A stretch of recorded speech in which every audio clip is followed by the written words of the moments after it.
Welcome back. Tonight's story begins with Alastor Moody doing what he has always done best: watching, questioning, and refusing to believe that danger disappears simply because everyone else has stopped looking for it.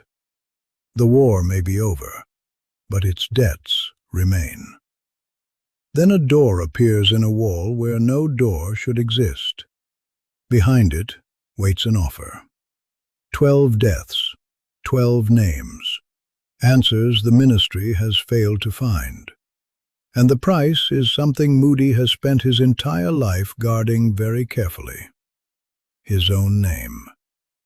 What begins as an investigation soon becomes something far stranger, where old cases refuse to stay buried, forgotten promises still demand payment, and some debts can remain unpaid for only so long.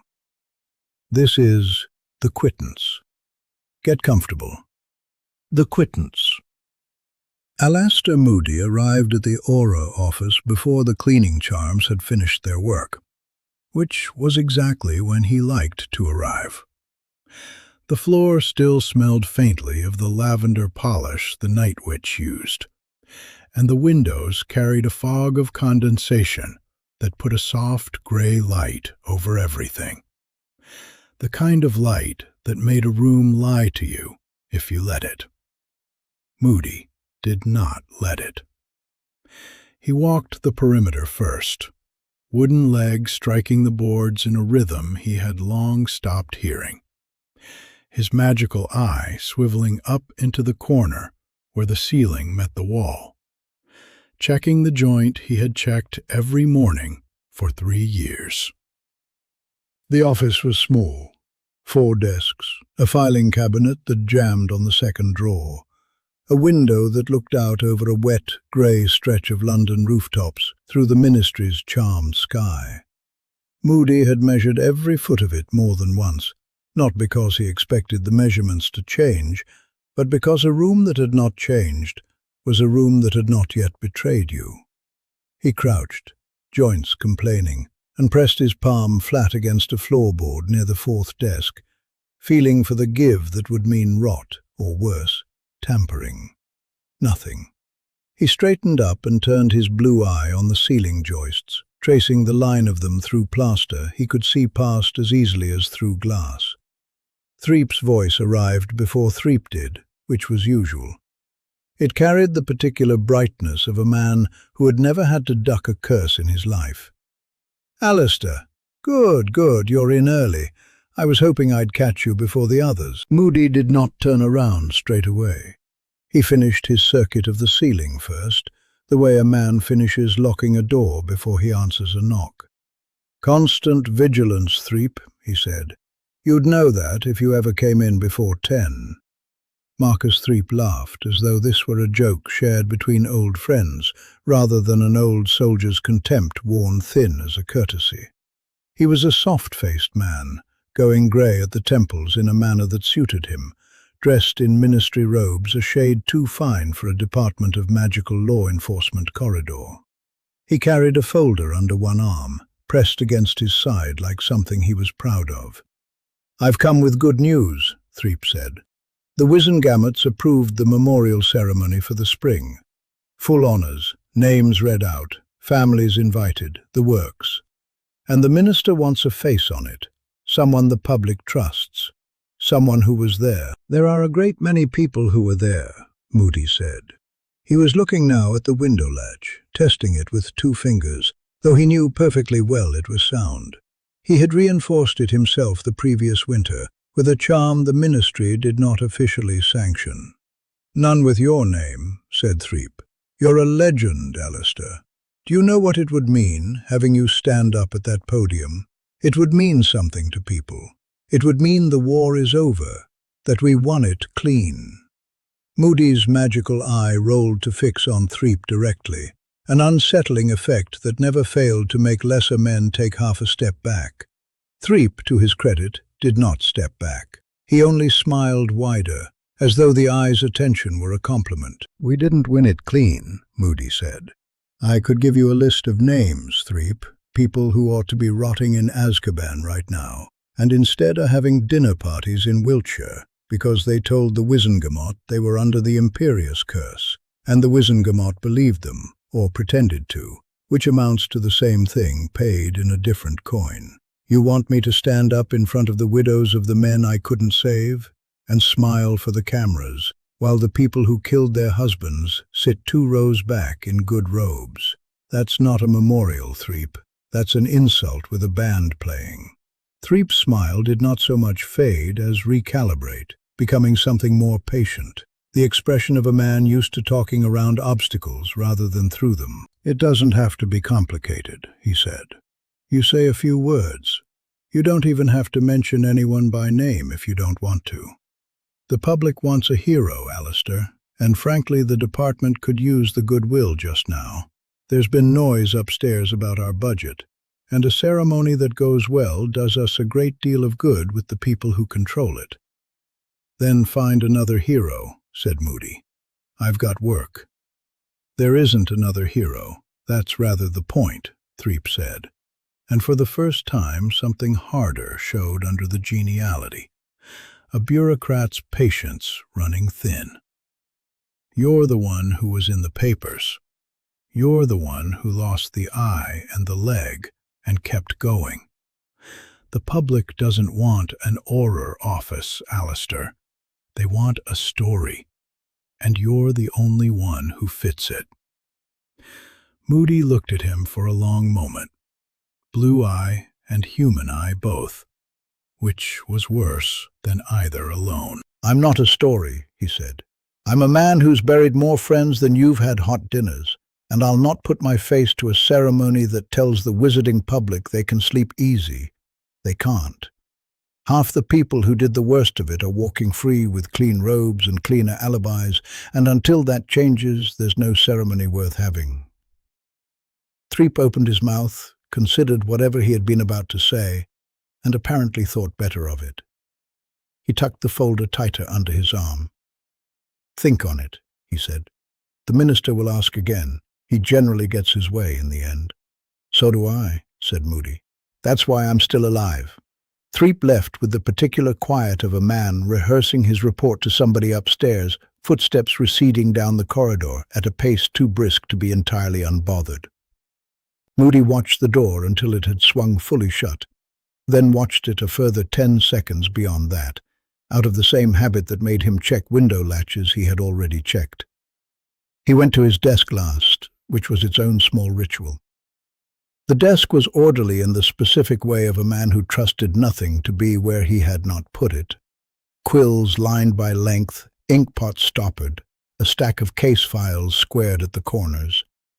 In the bottom drawer, under a false panel he had built himself with more care than the ministry carpenters had given the rest of the building, there was a small tin box.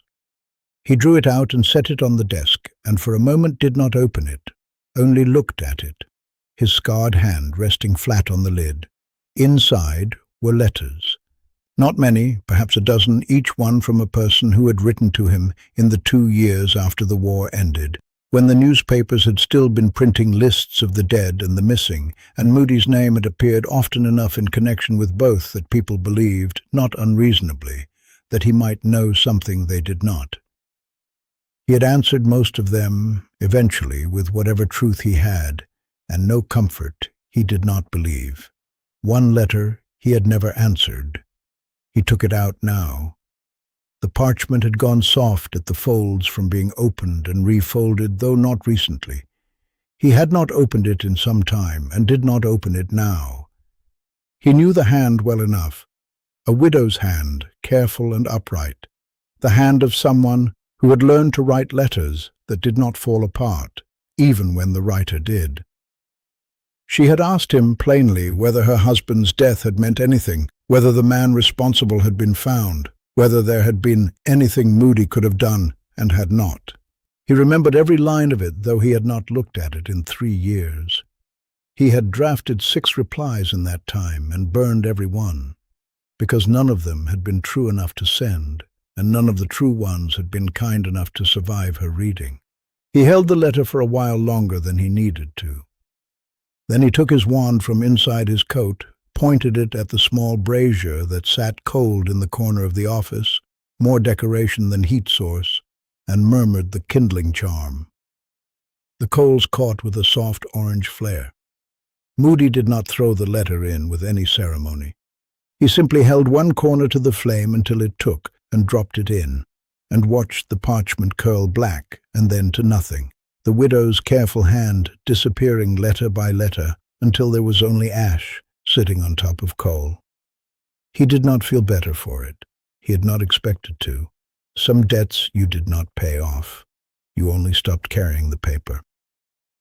He put the tin box back under the false panel and the panel back under the drawer, and sat down at his desk to begin the day's real work, because whatever Threep wanted from him, whatever ceremony the ministry was planning to stage over graves it had not properly guarded, the actual job had not stopped needing doing. There were files on his desk, 3 new reports of unexplained deaths that the department had quietly decided not to call murders, though Moody's blue eye, rolling once more up towards the corner of the ceiling out of pure habit, told him plainly enough what he thought of that decision. It was as he reached for the topmost file that the wall to his left, the solid one, the one that backed onto nothing but old brick and the drop to level 9, produced a door. It was not there, and then it was, without sound, without seam, a plain wooden door with no handle on his side of it, standing where that morning's inspection, his inspection, made not 20 minutes before with his own hands and his own eye, had found nothing but wall. Moody was on his feet before the thought had finished forming, wand already up, magical eyes spinning to take in the door, the ceiling, the window, the corridor beyond his ordinary door, all of it at once. Constant vigilance, he said to no one, in the growl he used for himself when the world had just proved him right about how little of it could be trusted, and did not take his eyes off the door. The rain had not let up since 6 o'clock, and by 10 it had settled into the steady, patient sort that seemed to be waiting for something. Moody had sent the others home hours before, Proudfoot with his stack of unfiled reports, young Savage still wet behind the ears and glad of the excuse, and stayed on alone, because the door had not moved, and a door that did not move was a door that wanted watching. He had spent the afternoon on it properly.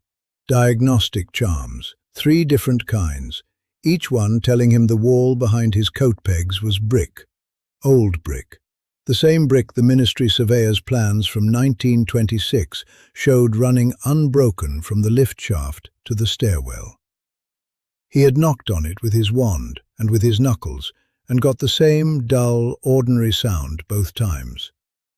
He had measured the room twice more, out to the half-inch, and the numbers agreed with every measurement he had ever taken of that office, going back 3 years. According to every instrument he owned, and every sense he trusted, there was no door there. There was, nonetheless, a door there.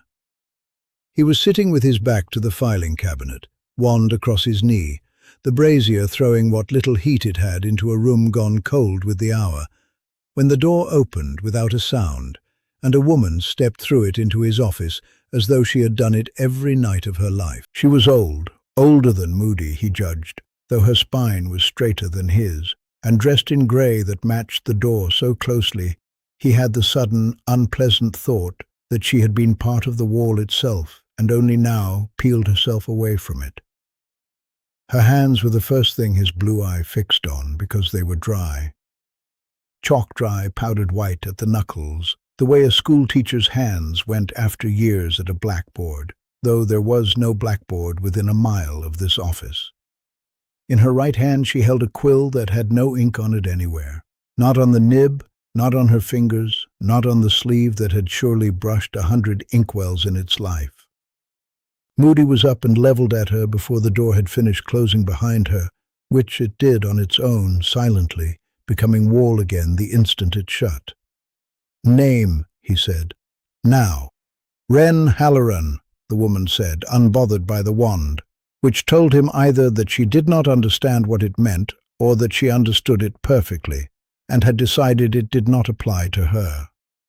Her voice had a dryness to match her hands, papery, precise. "You may lower that. It will not help you and it will not hinder me, and we haven't got long. I'll be the judge of what helps me." His magical eye had not stopped moving, sweeping the ceiling, the corners, the shape of her for any second person folded into her shadow. He found nothing. That worried him more than finding something would have.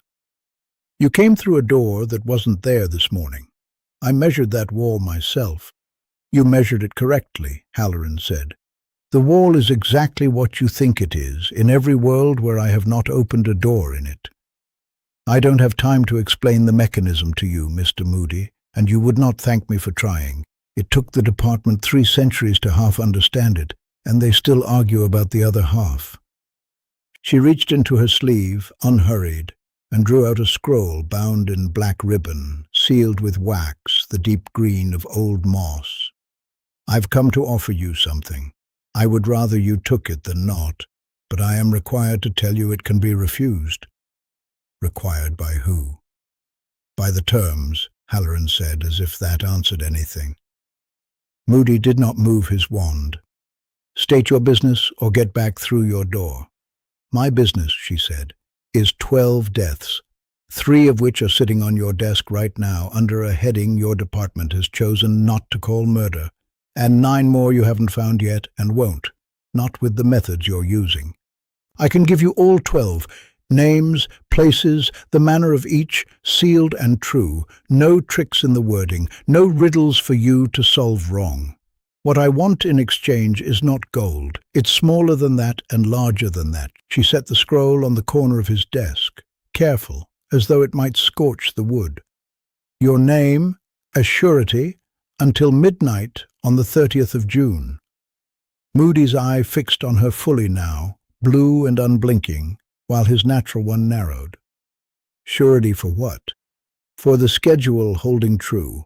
If even one of the 12 I've given you turns out false, if a name is wrong, or a date, or a cause, then your name is forfeit, and what that costs you, you'll learn only if it happens. I don't enjoy telling people less than they'd like to know, Mr. Moody, but that's the shape of the offer. You may examine the seal. You may not open it before you sign. That's the one absolute rule in this. And it's not negotiable no matter how loudly your instinct tells you to break it." "My instinct's telling me a great many things," Moody growled, "starting with the fact that nobody offers something for nothing, least of all through a door that shouldn't exist, held by a woman who won't say who sent her." "No one sent me. I do this because it needs doing and because I am, for reasons that are my own business, able to do it." For the first time, something moved behind her flat composure, not quite a smile, more a tiredness surfacing and being pushed back down. "I am not your enemy, Auror. I am not particularly anybody's friend either. I keep a ledger, and 12 names are sitting wrong in it. And I would like them sitting right before the 30th of June, because after that date it stops mattering to me whether they do." Moody held the wand a moment longer, then slowly let it drop to his side, though he did not put it away. His blue eye kept its slow circuit of the room, distrusting the ceiling, the pegs, the shadow the brazier threw across the filing cabinet, distrusting most of all how reasonable the woman's dryness made her sound. 12 deaths my department hasn't found," he said. "You're telling me people are dying and nobody's noticed. I'm telling you people have died and been filed as accidents, or as nothing at all, because whoever is doing it is careful, and your department is tired, and Undersecretary Threep is more interested in decorating your acquittals than in reading your case files." Halloran's chalk-dry finger tapped once, precisely, on the scroll's black ribbon. "You'll notice I know his name, too. I know a great many names. It's the trade I'm in. And if I sign this and one of your 12 turns out to be a lie, then you'll have found that out the hard way, which is the way most true things get found out in your line of work, I think." She said it without cruelty, only as fact, the way a healer might tell a patient a bone would need re-breaking to set properly. "I would not have come to you if I thought you the sort to flinch from a hard bargain, Mr. Moody. Your reputation says otherwise. Your reputation, for what it's worth, is accurate." Moody looked at the scroll a long moment. He thought of the 3 files on his desk, the ones the department had agreed among themselves not to look at too closely.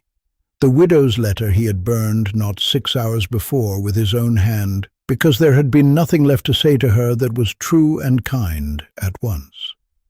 He thought about Threep's bright, empty voice promising him ceremonies over unguarded graves. 12 names. Even if she was lying about 9 of them, 3 real ones handed to him whole would be 3 more than the department currently had the stomach to chase. "Give me the quill," he said. "It has no ink," Halloran said, holding it out anyway, "and it will need none. That's rather the point of it." He took it. It was lighter than it looked, the barrel worn smooth in a way that suggested long use by hands other than hers, and when he touched the nib to the space on the scroll where his name plainly belonged, black letters bled up out of the parchment itself, forming Alastor Moody in a hand that was, unmistakably, his own, though he had not moved the quill in any pattern that looked like writing. The moment the last letter settled, the scroll's wax seal cracked along its own middle with a sound like a knuckle popping, and the ribbon fell away on both sides. "There," Halloran said, and something in her dry voice had gone, just faintly satisfied. "Now you may open it."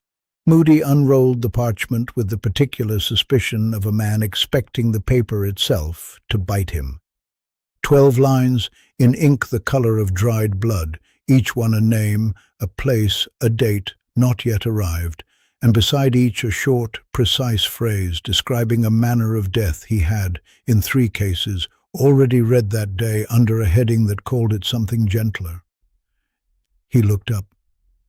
The door was gone. Not closing, not fading. Simply not there. The brick wall behind his coat pegs as solid and unremarkable as it had been that morning, as if Wren Halloran and her chalk-dry hands and her inkless quill had never stood in his office at all.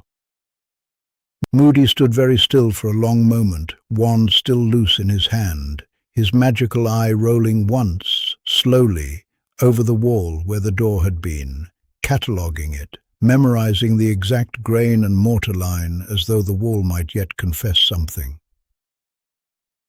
"Constant vigilance," he muttered to the empty room, and did not entirely believe this time that it had done him any good at all. He sat back down, drew the scroll close under the lamp, and began, name by name, to read what he had bought. The scroll took him 3 readings before the names stopped looking like a list and started looking like a schedule. 12 deaths, 3 of them already on his desk under headings gentler than the truth, and 9 more still waiting somewhere in the department's files to be discovered as accidents or misadventures or simple unfortunate ends. Halloran had said nothing about the pattern binding them, only handed him the names and gone, and it was the pattern that kept him at his desk long after the lamp should have been out and the office locked for the night. Each death dated to a day already passed for 8 of them, and each of those 8, when he checked the dusty ledger of retired personnel that records kept in the sub-basement, belonged to a former clerk of the Wizengamot's administrative wing. Men and women who had spent their careers filing motions nobody read and stamping seals on decisions somebody else had made. And each had died, according to the scroll, on the anniversary of a matter they had once deferred, a case put off, an inquiry shelved, a file marked pending, and left to gather dust until the person who ought to have finished it could no longer be asked. Moody understood the shape of that kind of death better than he liked. He went down to the office beneath courtroom 10 the next morning, not because Threep or the minister or anyone above him had asked it, but because the 9th name on the list, the last of the 8 already dead, had been a woman named Edith Pruitt, and Edith Pruitt's postponed matter, according to the neat, blood-colored hand of the scroll, had been a file she had marked deferred in 1961 and never touched again. Moody wanted to see that file. He wanted, more precisely, to see whether the room that held it would let him in. The lift dropped him at level 9 with its usual shudder, and from there, a narrow staircase, unlit except for his wand light, took him down further than the department strictly advertised, down to the sub-level, where the old courtroom records were kept. A corridor he had walked perhaps a dozen times in 20 years of service, always on some errand that wanted finishing quickly. It was cold down there in a way that had nothing to do with temperature. He noticed it the way he noticed everything, filing it without comment, and started walking. He counted doors as he passed them, from long habit, the way he counted exits in any room he entered, and always would. There should have been 6 along this stretch, 4 storage rooms and 2 offices, and there were 6, plainly numbered, nothing wrong with any of them. It was only when he reached the far end, where the corridor ought to have turned back on itself towards the stairs, that he found it had not turned. It went on. Not further than it should have by much, a few extra strides, nothing a man might swear to under oath, but the wall at the end, which he remembered as blank stone with a fire extinguisher bracket bolted to it, was gone, and in its place the corridor simply continued into darkness his wand light did not quite reach. His magical eye rolled backward, checked the stairs behind him, found them exactly where they should be. Checked forward, found more corridor than there ought to have been, and no easy way to say by how much, because a man's stride is not a reliable measure of anything when the thing being measured refuses to hold still. Constant vigilance, he said, low, and did not move for a full minute, only stood and let the eye do its slow circuit, while his human eye stayed fixed ahead. Nothing changed. No door opened, no wall shifted while he watched it, and that in itself told him something, because whatever this was, it was not interested in being caught in the act. It preferred to have already happened by the time he looked. He went on. There was nothing else to do, not if he wanted the file, and Alastor Moody had never in his life turned back from a corridor for the crime of being longer than expected. The doors did not match what he remembered. 2 more storage rooms he was fairly sure had not existed on his last visit, a decade back, chasing down a forged port key license. A door with no number at all, which he tried and found locked in the ordinary way. No magic in it that his eye could find, just an old lock that had simply never been oiled. He left it. Further on, the numbering resumed, and it was wrong. 11. And then, where 12 and 13 should have followed, a door marked 14, and past that, a jump he did not like at all, from the 20s straight into a plain, unmarked door that his eye told him, when he made it look properly, was not a place so much as a suggestion of one. A door that existed because the corridor needed somewhere to put it, and had not troubled to invent a full room to go with it. He stopped walking. "You want me to go on," he said to the corridor, to whatever governed it, and did not trouble to keep his voice down, because a thing that could stretch stone around him already knew exactly where he was. "Fine. I've walked into worse holes than this on less information, but I know a toll gate when one's put in front of me, and I'll not pay it blind." Nothing answered, which he had expected, and nothing changed, which he had not quite expected, and he stood there a moment longer, turning over what he actually knew. Halloran's list, the 8 dead clerks, each on the anniversary of something deferred. Edith Pruitt and her 1961 file. He had come down here to find her file, and instead he had found a corridor with an opinion about how far he was permitted to walk before it wanted something from him. He thought of the letter he had burned. Mafalda Pruitt's letter, no, That was not her name. He was careless even in his own head now, and that carelessness was exactly the kind of thing he punished in younger auras. Ellen Carrow.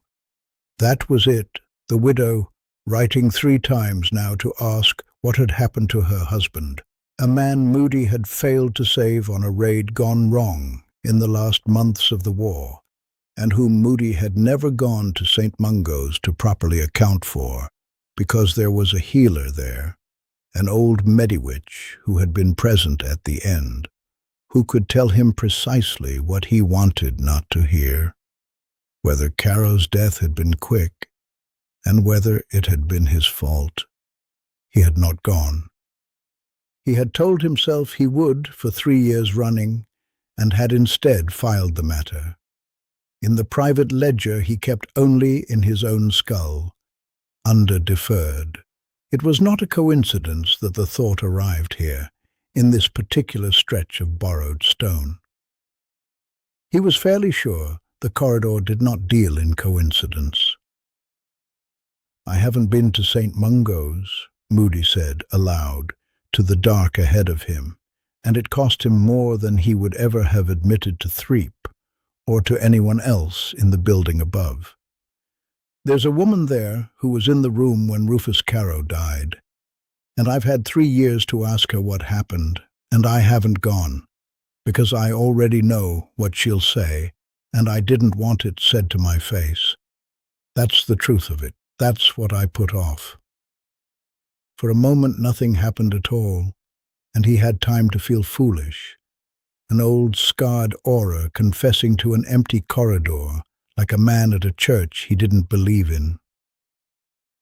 Then, ahead of him, one of the doors, not the strange, featureless one, but an ordinary numbered door he could have sworn had been locked when his eye passed over it 30 seconds before, eased open on its own, without sound, the way the door in his office had appeared without sound, and beyond it was a small bare room with a single table, and, on the table, a single sheet of parchment, face up, waiting. Moody went in with his wand ahead of him, eye sweeping every corner twice before he let himself approach the table. The room held nothing else. No chair, no shelving, no second door. Only the table and the page.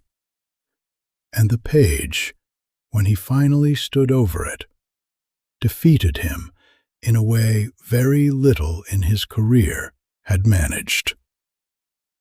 There was writing on it. He could see that plainly enough.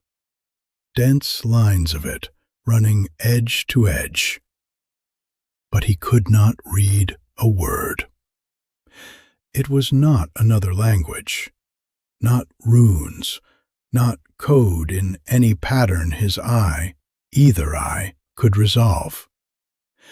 It was simply refusal. Ink arranged to look exactly like meaning, and to yield none of it. The way a locked door looks exactly like a door. He picked it up. It weighed nothing unusual, felt like any other sheet of ministry parchment, and told him nothing more for the holding. "That's a fine trick," he said, mostly to himself, though he said it aloud, on the theory that whatever was listening might eventually answer something back. "Show me a page and not what's on it. I've had easier interrogations out of Death Eaters." The room offered no reply. He folded the page once, carefully, along its existing crease.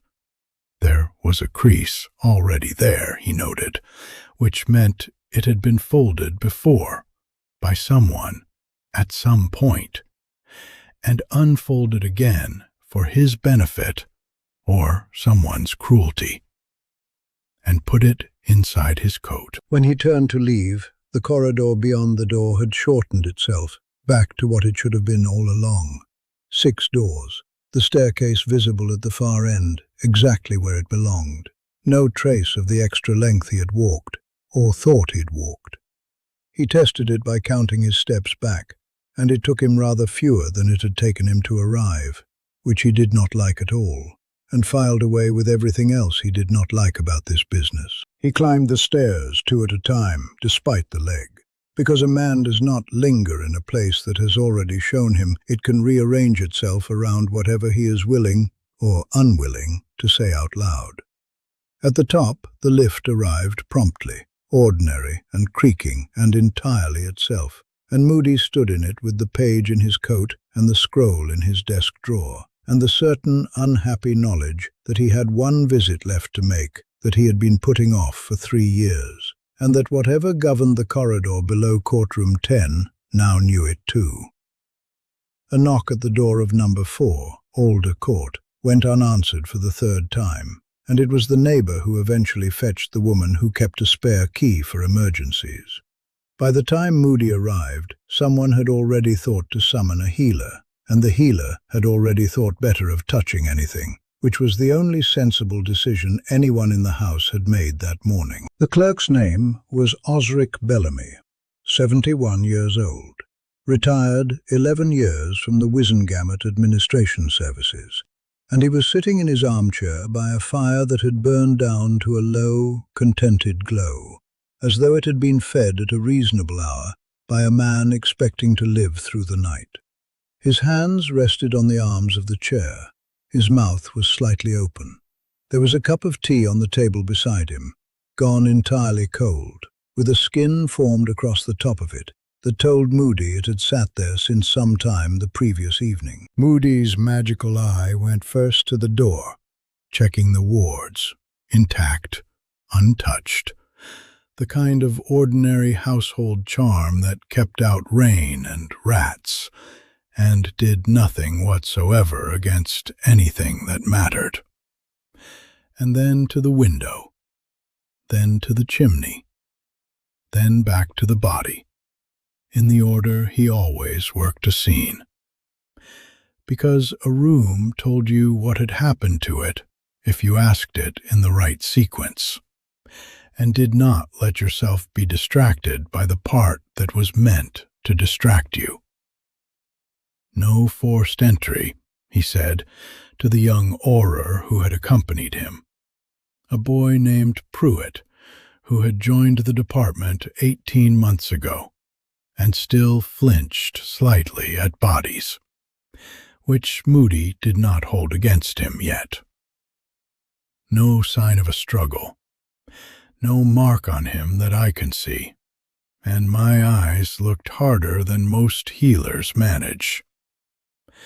"Natural causes," said Pruitt, with the particular hopefulness of a young man who wanted his first call-out of the week to be simple. "Natural causes don't generally arrange themselves this tidily," said Moody.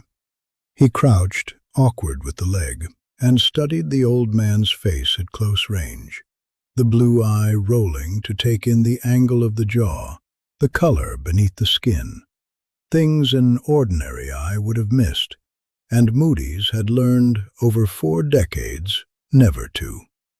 Look at his hands, no tension in them. A man who dies of a bad heart clutches something, the chair, his chest, whatever's nearest. This one let go of everything at once, like he'd finished a piece of work and set down his quill. Pruitt did not have an answer to that, which was the correct response. Moody straightened, joints protesting, and looked around the small sitting room properly for the first time. The shelves of Wizengamot Administration Services memorabilia, a framed certificate of 30 years' service, photographs of a wife long dead and children long grown and moved to Ottery St. Catchpole, and on the writing desk under the window, a diary, open to today's date, in a neat clerk's hand that had stopped mid-sentence. He did not need to read the entry to know what it would say, because he had already read the name Osric Bellamy on a scroll in his own desk drawer, 3rd from the bottom, and beside it, in ink the color of dried blood, a matter deferred in 1971, a filing that should have gone to the Wizengamot and did not. A man who had signed his own name to a piece of paperwork that let something slide and had carried the knowledge of it quietly for 13 years. The scroll had given him a date. Today was that date. He crossed to the desk anyway, because a man checked things even when he already knew the answer, and read the diary entry standing up, without touching the page, magical eye doing the work, so his fingers left no trace for whoever came after to argue over. The entry was 4 lines long and ordinary, an appointment with a nephew for supper, a note to renew a subscription to a newsletter about exploding snap variants, a line about the fire needing more wood before nightfall, and then, at the bottom, in a hand that had begun to shake partway through the sentence, a single, unfinished line. I always meant to write to her and explain what I... Nothing after the word what. No mark on the parchment where the quill had lifted, no ink smear, nothing to suggest violence in even the smallest sense. He had simply stopped, mid-thought, mid-guilt, and not started again. "Sir," said Pruitt from across the room, in the tone of a man who had found something he did not want to have found. "There's no sign anyone else was here. Neighbor says she saw his light on till gone 11, same as always. Nobody came or went." "I know," said Moody.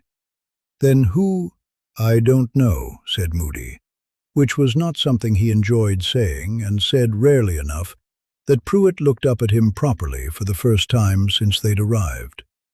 "But I've a name for what killed him, if not a face for it.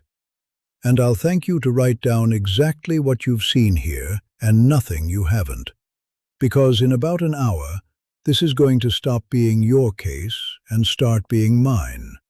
And I don't want a report full of guesses cluttering up the file." He opened the investigation formally that afternoon, back at the ministry, with a case number and a folder and a description of the scene rendered in the flat, careful prose the department required, none of which conveyed the thing that actually troubled him, which was that this was the second one.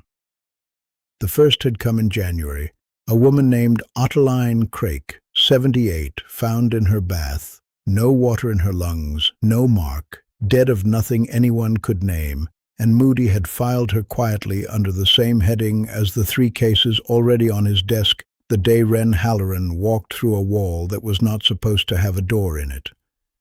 He had not connected them then. He connected them now because the scroll in his drawer had told him Ottoline Crake's name too, second from the bottom, with a date beside it that matched the coroner's report to the day. 2 names, 2 dates, 10 more still to come, each one, if the scroll was to be believed, arriving precisely on the anniversary of whatever it was they had each deferred. He was still turning that over, standing at his desk with the folder open and the fire in his own brazier burned down low, when Threep arrived without knocking, which was Threep's particular gift, and shut the door behind him with the air of a man bringing good news to someone who did not deserve it. "I heard," said Threep, settling himself into the chair opposite Moody's desk without being asked, "that you've opened a murder inquiry on a retired filing clerk who died of nothing in his own armchair. Word travels. Word travels very fast when the case has your name on it, Alastor. People remember what you did with the Rookwood business. They pay attention." Threep folded his hands over his stomach, a gesture Moody had come to associate with the man settling in to enjoy himself. "And now I hear there was another, back in January. Crake, was it? Ottoline Crake. You've been reading files you shouldn't. I've been reading files that are, technically, in the public record of the department I represent, which is rather the point of a department." Threep's smile did not reach anywhere near his eyes. 2 deaths, no marks, no motive, no suspect, and you've decided both were murder rather than misadventure, on the strength of what exactly? I've read your report. It's thin, Alastor. It reads like a man following his gut rather than his evidence. My gut's been right more often than the department's evidence, said Moody, which is why I'm still doing this job, and half the men who trusted paperwork over instinct are pushing up daisies in Godric's Hollow. Threep did not rise to that which Moody noted, filed, and did not trust. Instead, the man leaned forward, and something in his manner changed, not softened exactly, but sharpened toward a particular purpose, the way a man's voice changes when he has finally reached the part of the conversation he came for. Here is what I think, Alastor, and I'd like you to hear me out before you tell me I'm a fool, because I am not always wrong, whatever you believe. I think you know more about these deaths than your report says. I think you've had information land on your desk that you haven't fully accounted for. Don't ask me how I know that. I have my sources, same as you have yours. And I think, if the pattern holds the way I suspect it will, that you are sitting on the beginnings of the largest case this department has seen since the war ended. Moody said nothing, which was, with Threep, often the most informative answer available. 12 deaths, Threep went on, and Moody's stomach went cold in a way he did not let show on his face, because Threep should not have had that number, should not have had any number at all, and the only way he could have it was a leak somewhere between Moody's drawer and Threep's desk, which was its own separate and pressing problem.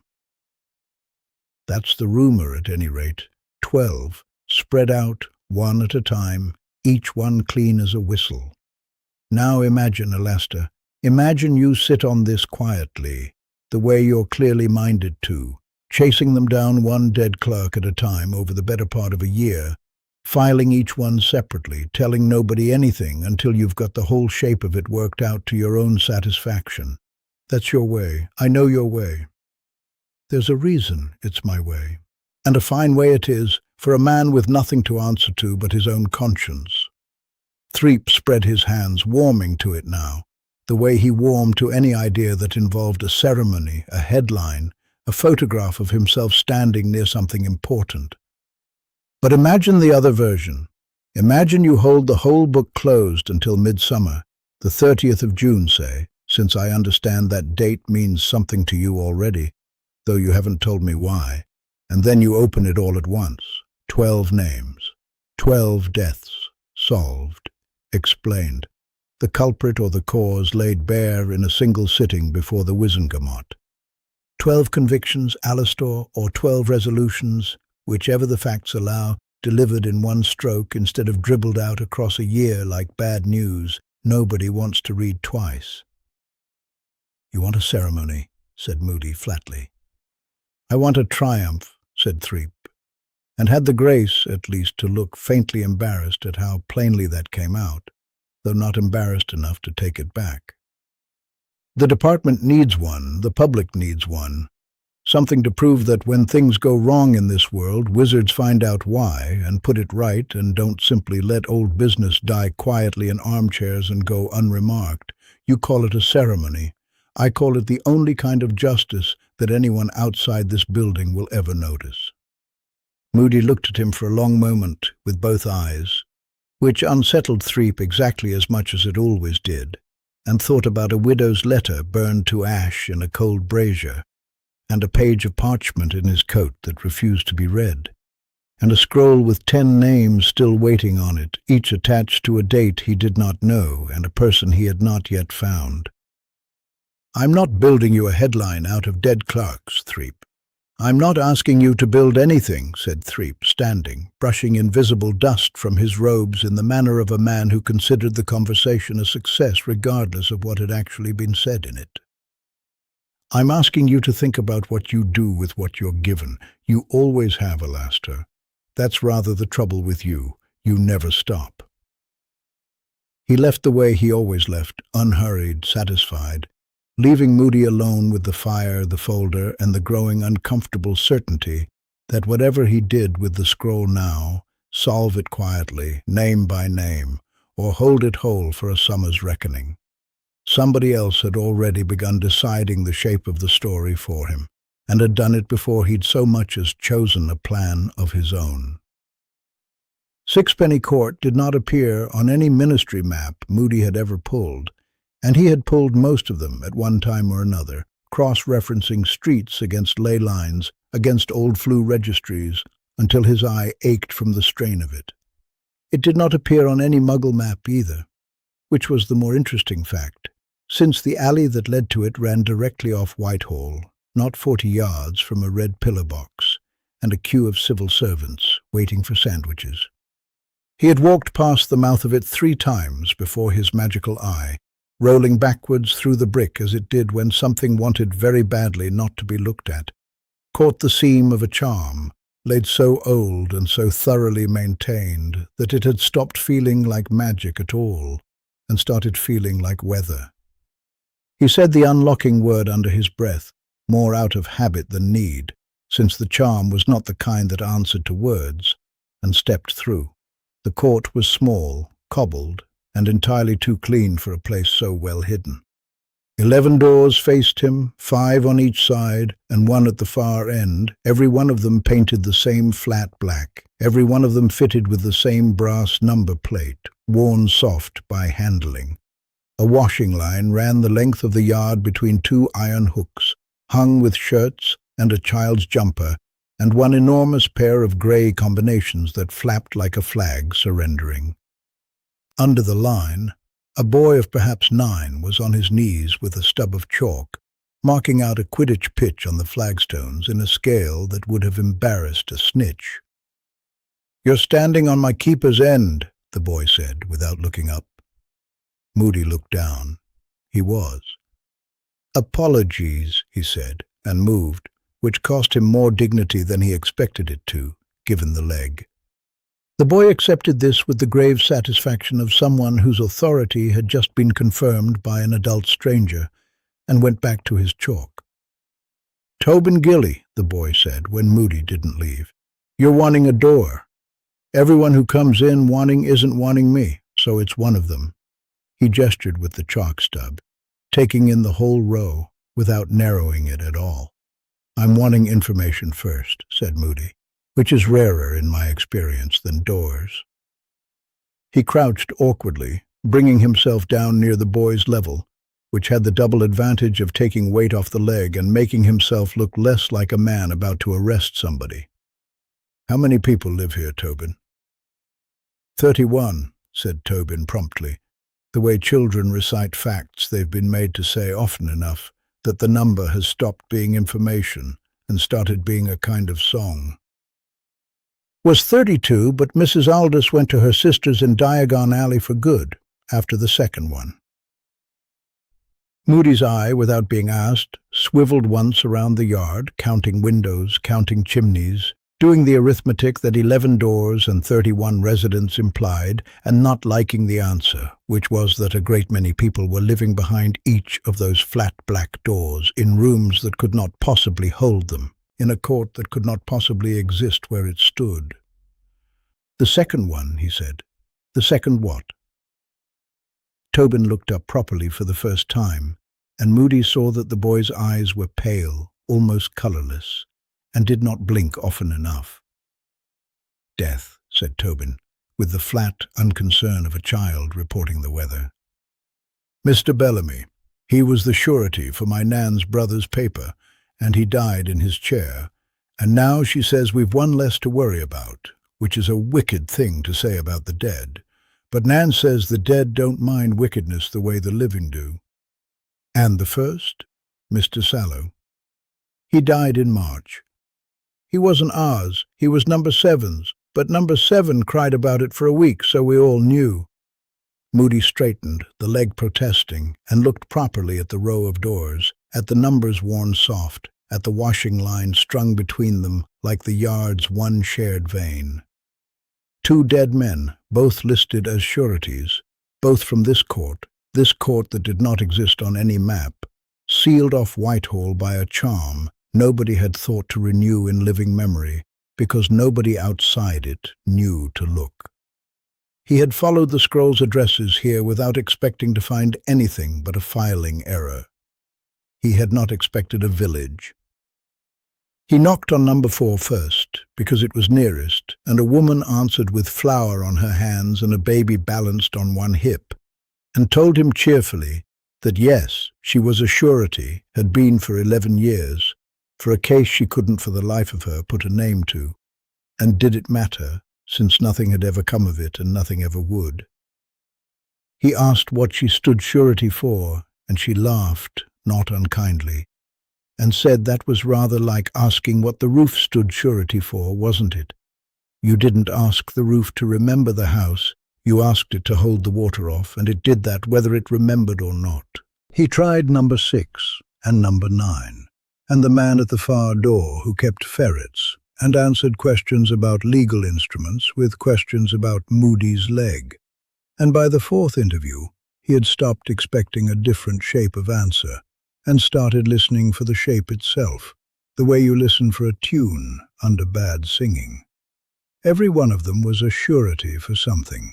Every one of them had signed, at some point, for some case, on behalf of some person who was, in every instance he could get a straight answer on, now dead or missing, or simply gone up north, as one elderly wizard put it, with a wave of the hand that suggested north was a euphemism doing a great deal of quiet work.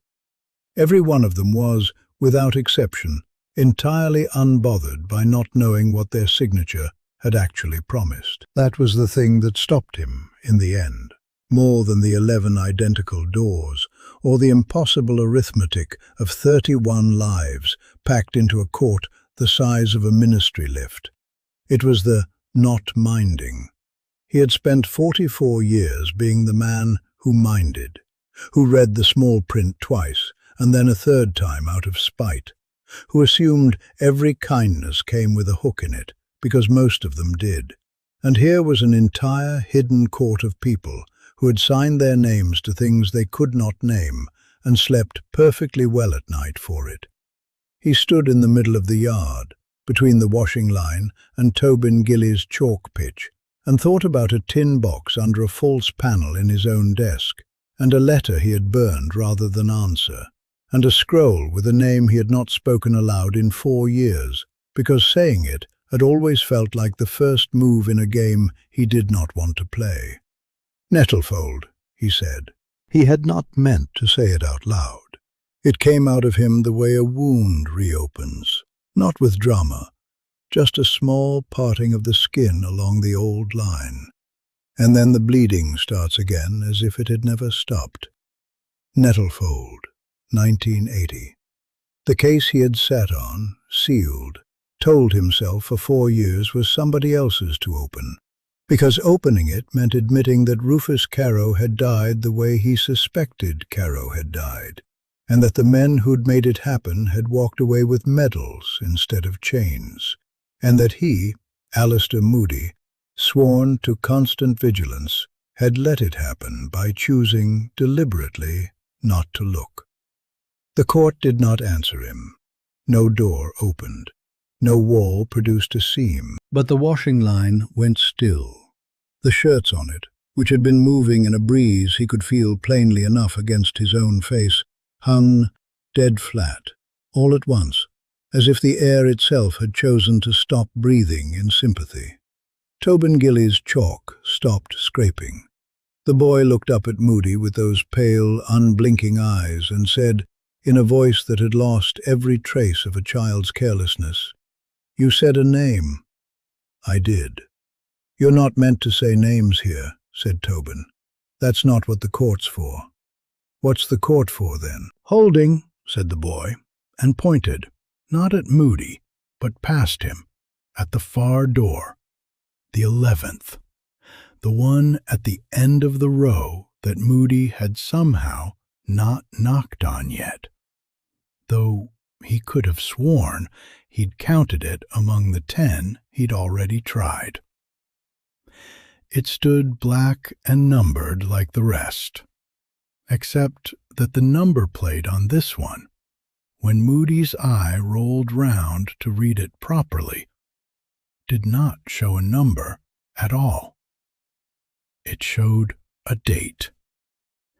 The 11th of September, 1980.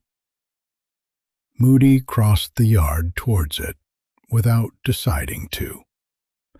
The way a man crosses a room towards a ringing telephone before he has thought about whether he wants to answer it. Behind him, Tobin Gilly said something low to another child who had appeared from nowhere in the way of Sixpenny Court's residence. And the washing line's stillness broke, and ordinary sound came back into the yard.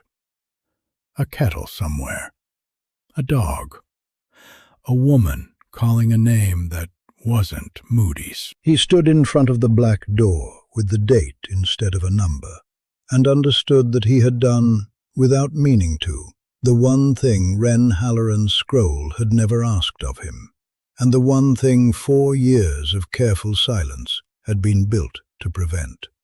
He had said Nettlefold aloud, in a place built to hold exactly the kind of unfinished business he'd been carrying, and the court had heard him, and answered by putting the year in front of him instead of a name. He did not knock. He had learned enough in a sub-basement corridor a fortnight before about doors that appeared because a man had finally been willing to say something out loud, to know that knocking would be beside the point. He put his hand flat against the black paint instead, felt it cold and ordinary as any door ought to be, and said to Sixpenny Court, to the 11 residents watching from behind curtains he could feel more than see, to the boy with the chalk and the pale eyes who had not gone back to his pitch. "All right, I've said it. Now show me what I've been sitting on." The door did not open, but the number plate turned, slow as a held object turning in someone's hand, from the date back to a number 12, and Moody, watching it settle, understood that he had just added his own unopened case to a list that had, until that moment, belonged entirely to other men's silences. The door numbered 12 did not open, and Moody had expected that much. What he had not expected was the wall beside it to soften, the way a scab softens under too much washing, until the black paint and the brick behind it stopped pretending to be solid and became instead a kind of standing dusk that a man could, if he was fool enough, walk into. He was fool enough. He always had been. The corridor beyond took him without a threshold, without a door swinging or a latch turning, and closed itself behind him so quietly that when he turned his head, the magical eye rolling in its socket to check, because the ordinary one was slower and he trusted it less. There was no door at all, just more of the same grey nothing stretching back the way he'd come, and ahead of him a room assembling itself out of lamplight and dust the way a photograph develops, edges first, then the parts a person actually wants to see. He knew the room before it had finished becoming a room. He had never seen it, not this one exactly, but he had spent 30 years walking in and out of its cousins. A ministry office too small for its function, papers stacked in towers that had long since stopped being orderly, a single high window that let in light from nowhere in particular, 22 desks. He counted them the way he counted everything, out of a habit that had outlived every reason it had started for, and found that the number came to him before he'd finished the count, sitting in his mind like something remembered rather than something observed. 22. "Nettlefold," he said again to the empty room, because the word had opened the wall, and he wanted to see what else it would open. The lamps came up. Not all at once, one by one, down the 2 rows of desks, as though someone unseen were walking the room lighting them by hand, and by the 4th or 5th lamp, Moody understood he was watching something that had happened once, a long time before, and was being shown to him now the way a pensieve showed a memory, except that no basin held it and no silver thread had been drawn from anybody's temple. The court itself was doing this.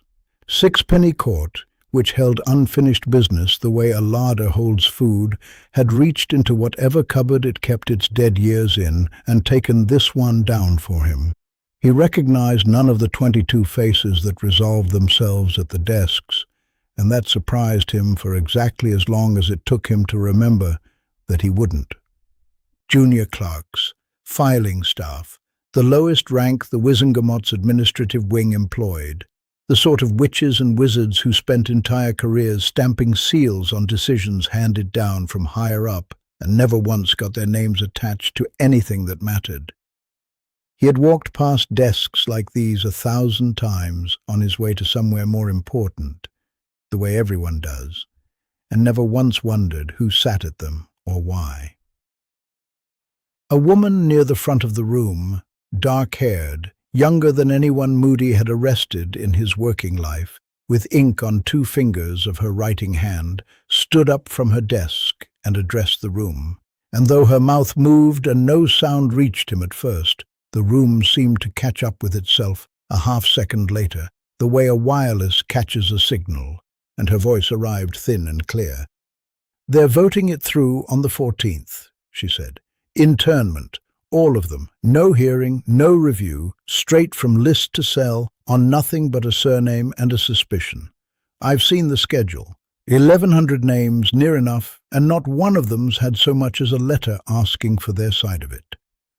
Someone near the back, an older man, stooped, even sitting down, a quill parked behind one ear, said, "We're clerks, Gwenda. We stamp what we're given." "We're the only ones who see it before it's stamped," the woman called Gwenda said. "That's the whole of what we've got, and it's more than nothing." Moody stood in the doorway of a room that had no door and watched the plan take shape the way a listener follows an argument he already knows the ending of, because he had lived on the other side of exactly this kind of desperate arithmetic often enough to recognize its grammar. They could not stop the vote. 22 clerks with no rank and no voice in the chamber could not touch a piece of legislation moving through the Wizengamot on a tide of wartime fear. But they could slow the paperwork that fed it. Every internment order needed a matter of record behind it, a file, a case number, a formal basis logged somewhere in the department's endless administrative machinery. And it was the clerks, not the Wizengamot itself, who decided in what order those files moved from an intake tray to a decision. "Marked deferred," Gwenda said, and Moody watched her write the word on a sample slip and hold it up for the room. "Goes back in the tray. Nobody above us reads a deferred file unless somebody below us flags it urgent. We flag nothing. We defer everything we can reach, every file that isn't already signed, and we keep deferring until the vote's lost its nerve or lost its majority, whichever comes first." "And when they ask why nothing's moving," the stooped man said, "then we say we're behind," Gwenda said, "which will be true. God knows it will be true." Moody had done the sum himself, standing there, before the memory bothered to show him the number. 22 clerks, each with perhaps 50 files a week passing across a desk. Deferred rather than actioned for as long as they could hold their nerve. And the total climbed the way any such total climbs, quietly and out of anyone's sight, until it was a proper weight instead of a gesture. The scroll's blood-colored ink had given him, without ever saying so plainly, the number that the memory now confirmed for him out loud.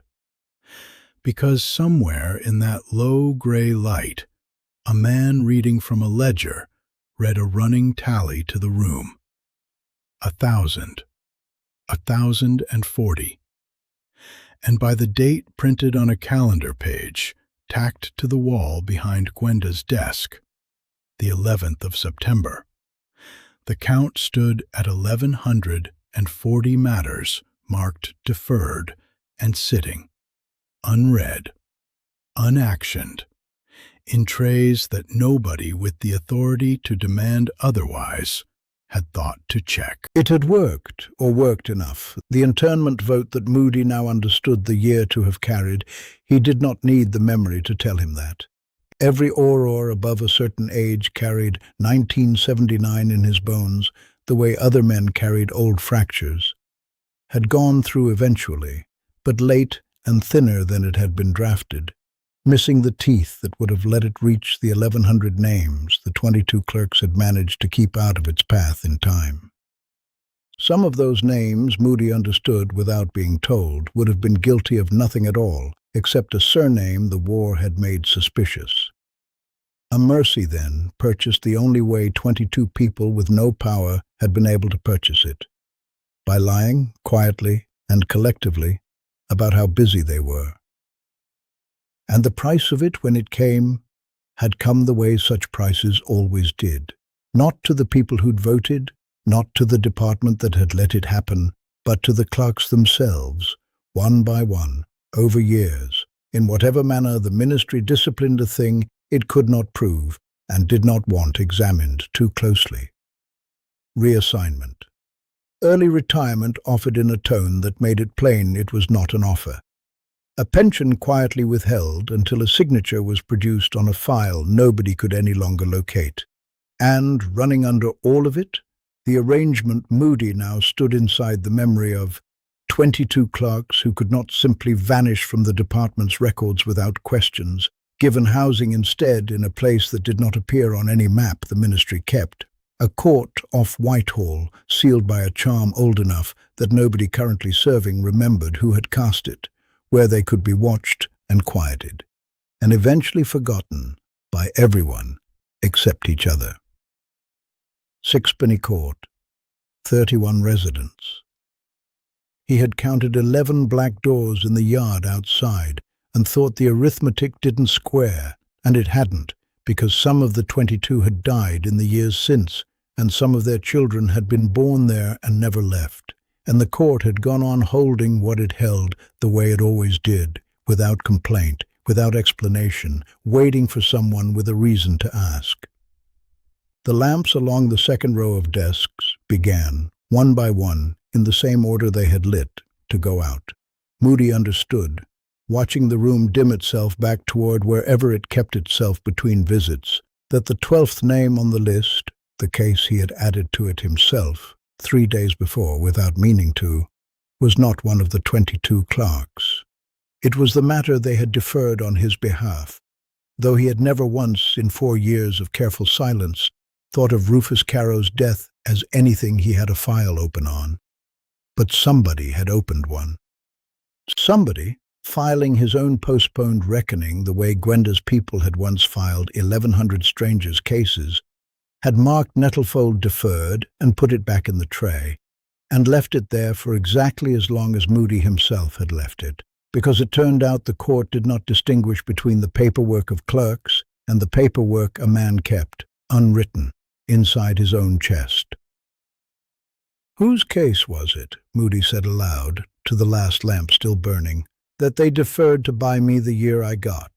The lamp did not answer him the way Gwenda had answered her stooped colleague, but the calendar page on the wall turned itself, unhurried, past September, past the year entirely, forward to a date Moody had spent 4 years refusing to write down anywhere a living person could read it, and held there, burning steadily in a room that had otherwise gone dark around it, until he had looked at it long enough to be certain he would never again be able to claim he hadn't. The room behind door number 9 was smaller than Moody had expected and hotter, though there was no fire in the grate, and the window, if it was a window and not simply a square of light painted onto the wall, showed a sky the wrong color for June. Wren Halloran lay propped on a narrow bed with 3 pillows behind her, and the paper thinness of her had gone further than it should have gone in the 11 days since she'd walked out of his office wall. Her hands, folded on the blanket, looked like something pressed between the pages of a very old book. "You came," she said. Her voice had lost its edges. It used to have a way of landing precisely where she wanted it. Now it drifted, the way smoke drifts when there's no draft to push it. "You're dying," Moody said. He did not make it a question, because he had spent 4 years learning not to waste breath on things that were already plain. "I'm being discharged," Halloran said, and something that might once have been amusement moved at the corner of her mouth. "It isn't the same thing, though I grant you it will look the same from where you're standing." He pulled the room's one chair to the bedside and sat, his wooden leg out at its stiff angle, his magical eye turning once around the small space. Bare walls, a jug of water untouched on the sill, a second door in the far corner that had not been there, he was fairly sure, the last time light had entered this room at all, before settling back on her. "I want the truth," Moody said. "All of it. Not the shape of it you've been feeding me a piece at a time since March." "You've had the truth," Halloran said. "You simply kept arranging it into a shape you preferred, a murderer. 12 murders and somewhere behind them a hand. And if you found the hand you could arrest it, and then the thing would be finished and filed, and you could go back to sleeping 4 hours a night, instead of 2. She turned her head on the pillow, slow, the way a woman turns her head when the muscles of her neck have started billing her for the privilege. "There is no hand, Alastor. There is no murderer. There never was." Moody's jaw worked once, the old scar along it pulling tight. Bellamy was dead in his chair mid-sentence. "Caro died the way old debts die," Halloran said, "by coming due." She lifted one hand an inch off the blanket, which seemed to cost her something, and let it fall again. "The office is closing, Oro Moody. Not the Wizengamot's administrative wing. That closed years ago, you know that. It's been 3 rooms and a filing clerk since '79. I mean the office that has been holding open every matter your ministry found too difficult, too embarrassing, or too dangerous to finish. It has been open a very long time. It is discharging itself now because it must, because it has run out of what it was built to spend, and because Midsummer's Quarter Day is the only date in the year old enough to hear the word discharge and know what it means." "Discharging against what?" "Against the sureties," Halloran said, and now she did look at him properly, both her eyes, grey he'd noted once, weeks ago, and thought nothing of it, fixed on his face with something that was not quite pity and not quite relief. "Every deferred matter in that office was held open by somebody's collateral. A name, a year of a life, a door in a court off Whitehall. When there is nothing left in the account to pay the interest with, the office does what any office does when a debt matures and the debtor has nothing. It calls the whole balance in, all at once, on the residents who were never told they were guaranteeing anything at all." Moody sat very still. Outside the false window, the wrong-coloured light did not change, though somewhere beyond the wall he heard, faint and regular, a baby crying and being hushed and crying again. "That's Tobin's boy," Halloran said, following the sound the way a woman follows a familiar clock chime. 2 doors down. His father was 15 in 1981, when a sentence was handed to him in the Wizengamot's smaller courtroom for a thing he did during the war that a 15-year-old should never have been made to do, and a clerk named Aldous Rennick looked at the boy standing in that chained chair and could not sign the order to send him to Azkaban. So he suspended it, filed it as deferred, pending review, and the review never came, because Rennick made certain it never came, at the cost of his own liberty and then his life. The boy grew up, married, has a son now, 3 weeks old, asleep in the next room, but one. Her voice, thinning further, did not thin with feeling. It simply ran out of breath to carry the words on. "That sentence is still suspended, Alastor. It has been suspended for 3 years past the boy's majority. At midnight on the solstice, if nothing changes, it falls. Not on Rennick, who is dead, on the surety that's still standing, which is the court itself and everyone inside it." How many? Moody said. Is everyone? 31, Halloran said. Give or take the ones who were born here and have never once been outside that yard and don't fully count in the office's accounting as people with lives of their own to lose, though I promise you they will lose them exactly the same as anyone. She closed her eyes for a moment, and for that moment he thought she had gone, and something in his chest did something he did not examine. Then she opened them again. Suspended evictions that become executed evictions. Sealed memories that unseal all together, all at once, into minds that were never meant to hold them back a second time. A wand snapping that was deferred for a Muggle-born boy in 1961 because the clerk who signed his file thought the law itself was the crime. He is an old man now. His hands still work. They will not after midnight on the 21st. Moody's magical eye had gone to the second door in the corner without his telling it to, and it showed him through the wood, a corridor he recognized. The sub-basement corridor extended, dim, running away further than any sub-basement had a right to run. "Anne Nettlefold," he said. "Yes," Halloran said. "Anne Nettlefold." She did not look away from him. "You wanted to know whose case bought you your year. You've been asking it of lamps and calendars for a week, which I will say is not the most direct method available to a trained investigator. But it got you here eventually, so I won't scold you for it." "Whose?" Moody said, and his voice had gone rough in a way it did not usually go. Not in interviews, not under duress. "Say the name." "It hasn't got a separate name," Halloran said. "It has yours." She reached with visible effort toward the small table beside the bed, where a single sheet of paper lay face down, and turned it over with two fingers that trembled with the weight of the motion. "I kept this because I thought you would want to see it and not merely be told." He took the paper because his hand moved before the rest of him had decided anything. It was a ministry deferment form, the ordinary buff color, the ordinary boxes for date and case number and clerk's initials, and in the box marked matter deferred. In a hand he recognized instantly, because it was his own, the particular slant he gave a capital A, the way he crossed a T short and hard, a habit from decades of writing fast in the field, was written A. Moody. Inquiry into R. Caro, deferred pending review. And under it in the same hand, a date 4 years old, and under that, filled in more recently and in ink that had not fully dried when he first read it, surety, Sixpenny Court, held against discharge. "I never wrote this," Moody said. "No," Halloran agreed.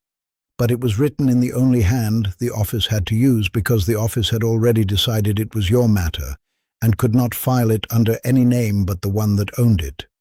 It is not proof you did anything, Alastor. It is proof the debt is yours, and that the court has been carrying it for you without your knowledge and without your leave for 4 years, and it is out of road."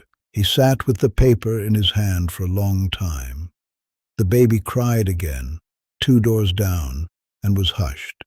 And the sound of it was, he thought, the worst evidence he had ever been handed in a case, because it did not accuse anyone and asked for nothing and would simply on the wrong night at the wrong hour be made to pay for a mercy it had never asked for and would never remember was owed.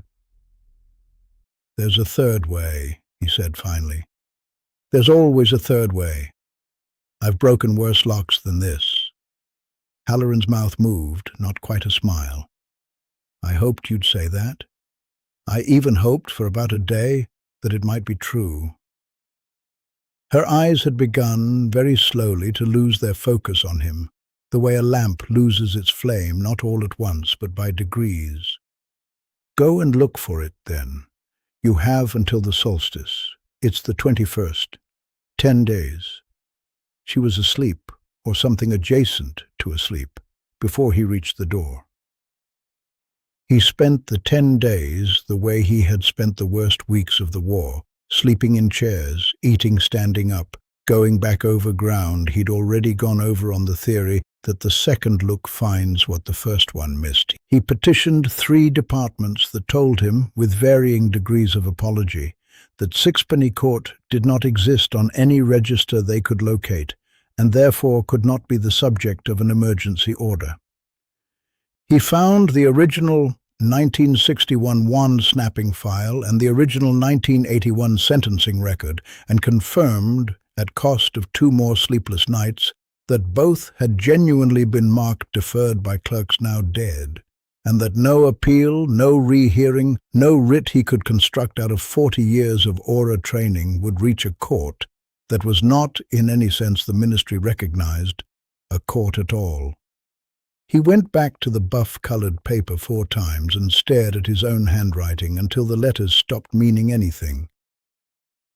By the 9th day he understood, in the flat, exhausted way a man understands a diagnosis rather than a puzzle, that there was no third option, because the entire shape of the thing had been built deliberately a long time ago to have exactly 2, pay or don't. He went back to the court on the 10th day with nothing in his hands but the paper, and the paper was not enough, and he knew it was not enough, and he went anyway, because it was the 20th of June, and there was 1 night left before the balance came due. The paper Halloran gave him this time was not the scroll. It was heavier, foolscap-sized, folded in thirds, and sealed with a wax disc that broke at his thumb without resistance, as though it had been waiting for exactly one particular hand to open it and had recognized his before he'd finished reaching. She called it the schedule, in the voice she used now for everything, thin and precise, a woman rationing her breath the way a miser rations coin. "You wanted the truth arranged," she said from the bed, not opening her eyes. "There it is. Arranged." Moody read it standing, because sitting in that room felt like agreeing to something, and unfolded the last third with his wand hand, keeping his other free out of 40 years of habit that had stopped being useful days ago and had never once stopped being automatic. The schedule listed the 12 again, in the same order as the scroll, but under each name now ran 2 or 3 lines in a smaller, older hand, and it took him the length of the first 4 entries to understand what he was looking at. Rufus Caro, deceased, deferred, sentencing, 1979. Cause, internment order withheld pending review that was never scheduled. Beneficiary of the deferment, A. Caro, Osric Bellamy, deceased, deferred, same order, same year, beneficiary O. Bellamy. Those 2 he had already worked out for himself in the cold hours of April, standing over Bellamy's chair. Men who had bought their own freedom with paperwork, and were dying now because the paper had finally called in what it was owed. He had built the whole shape of the case on that 5 clerks he'd assumed, 5 men who'd once used the machinery to save their own skins, and were paying it back 1 anniversary at a time, and if that was all it had been, he could have closed the file with something that felt, if not like justice, at least like proportion. It was not all it had been. The 5th entry down was not a clerk. Moody had to read it twice before the name meant anything to him at all.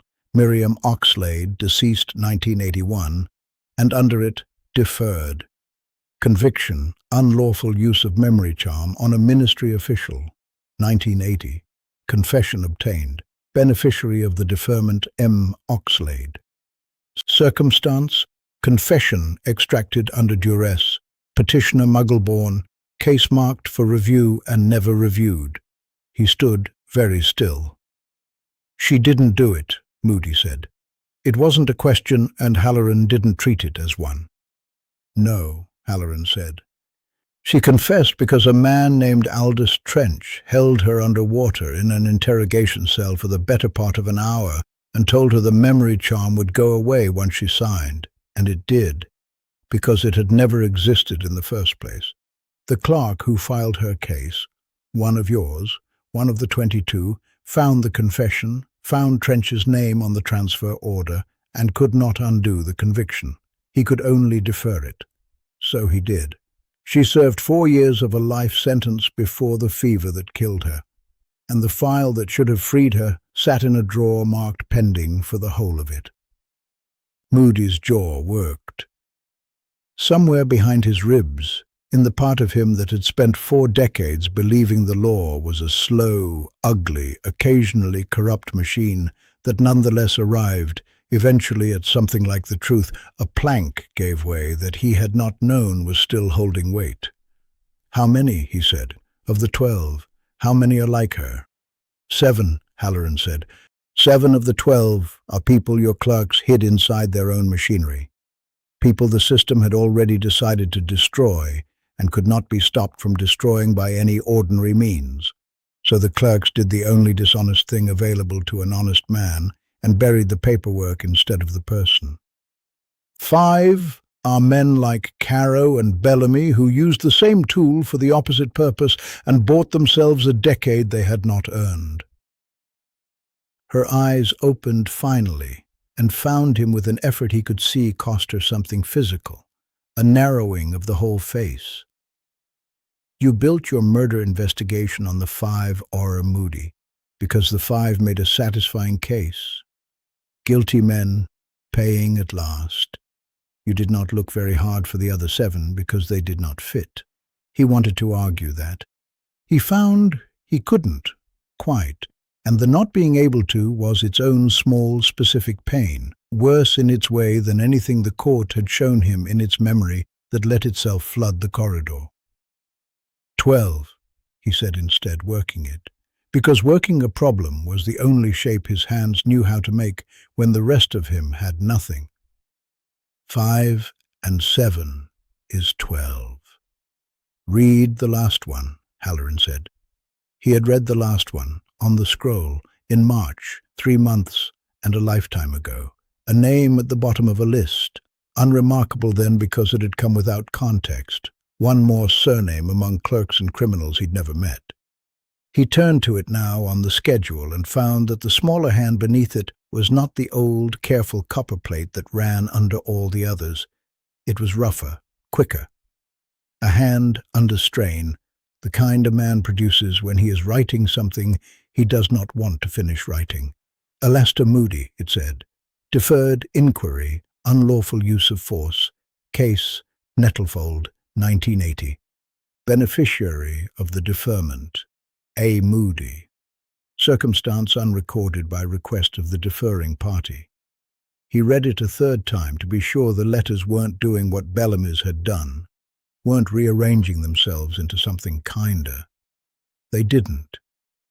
His own name sat there in a stranger's urgent hand, filed between a dead Muggle-born woman and 11 men he had never met, exactly as the court had already shown him it must be. And seeing it written was somehow worse than the showing had been, because a memory could be argued with and a document could not. "By whose request?" Moody said, and his voice had gone to the flat register he used for interrogations, the one with no threat left in it because the threat had already happened, and this was just the asking. "Unrecorded by whose request?" "Mine," Halloran said. "I deferred it myself in 1980, before you'd even opened Caro's file the first time and closed it again unread. I did it because I judged, and I want you to understand I judged it, Alastor. I did not simply feel it. That a man who had not yet learned to look at what he'd done to Rufus Caro would be more used to this world with a year of ignorance in him than with an immediate reckoning. I was right, as it happens. You caught 14 dark wizards in that year. 2 of them would very likely have killed children if you hadn't been free to hunt them." She let her head fall back against the pillow, and the effort of the last sentence seemed to have used something up in her that did not refill. "That is the arithmetic I have spent my whole existence doing. It does not make the debt smaller. It only explains why I let it stand as long as I did." He did not sleep that night, and did not try to. He went instead before the ministry offices had properly opened. to the Wizengamet's records room and demanded, with a directness that made the duty clerk take an actual step backward, every precedent on record for a deferred inquiry being closed by any means other than the two the court itself had already named. He found nothing. He found a case from 1902 in which a deferment had been broken by the death of the deferring party, which told him, with a coldness that sat in his chest like swallowed ice, exactly what would happen to Halloran on the 21st, whether he did anything at all or not, and told him nothing about what would happen to the debt itself, which the precedent noted in a single dry footnote, simply transferred. He went to Threep on the third day, because Threep knew things through channels Moody had never had patience to cultivate, and because pride was a luxury he had stopped affording himself somewhere around the second sleepless night. Threep listened to as much of it as Moody was willing to say, which was not much, and none of it named Halloran, or the court, or Nettlefold, settled himself into the visitor's chair in Moody's office without being asked, as he always did, and folded his hands over his stomach with the pleasure of a man who has just been handed something rare. "You're asking me," Threep said, "whether the ministry has ever forgiven a debt of this kind without payment. I'm asking if there's a precedent." "There isn't," Threep said, not unkindly, "because the ministry does not, as a rule, admit that debts of this kind exist. If I stood up in front of the Wizengamet tomorrow and said the words Sixpenny Court, half of them would ask me to repeat myself, and the other half would leave the room. What I can tell you, Alastor, since you've come to me looking rather worse than you did at Easter, is that a story about 12 deaths solved at the solstice, with the ministry's own failures laid out as the villain of the piece, and its own aura as the man who uncovered them, that is a story I could sell to every newspaper in Britain by breakfast, and it would do this department more good than anything since the war ended." He smiled, the particular smile he kept for offers he considered generous. "Bring it to me whole. I'll see you're the one standing at the podium when it's told." Moody looked at him for a long moment, weighing how much of the offer was ambition and how much was, in Threep's own crooked way, an attempted rescue, and found he could not entirely separate the two, which was its own kind of answer. "There's no story to sell," Moody said. "Not the way you mean it. There's no murderer. There's a debt, and it's mine, and it's coming due whether you print it or not." Threep's smile didn't move, but something behind his eyes recalculated. "Then I hope," he said, rising, brushing invisible creases from his robes with the satisfaction of a man closing a difficult meeting, "you find whatever it is you're looking for before the solstice, Alastor. For your sake. Mine will manage either way." He went back to Halloran twice more that week and asked her, both times, the same question in different shapes, and both times she gave him the same answer, with less and less of herself behind it, until by the seventh day the answer had stopped sounding like refusal and started sounding like grief. "There is no third door," she told him the last time, eyes half shut, voice gone to something barely holding its edges. "I built the first two myself, Alastor, a very long time ago, out of the only two things I had to build with. If there were a third, don't you think I'd have found it for myself, long before I ever needed you to?" He had no answer to that either. He went back out into the corridor, past the false wall that had stopped being false the day it grew a door, and began for the 8th time to read the Nettlefold file from the beginning, as though the 10th reading might finally show him the word the first 9 had missed. The office at the end of the yard had no number on its door, only a keyhole shaped wrong for any key Moody carried, and it had opened for him anyway, the moment he'd said the word discharge aloud to the dark of Sixpenny Court. Inside, it was smaller than the rooms behind the 11 doors, and colder, lit by a single lamp that burned without a flame, and the ledger lay open on a stand in the center of the floor, as though it had been waiting there since before the room existed to hold it.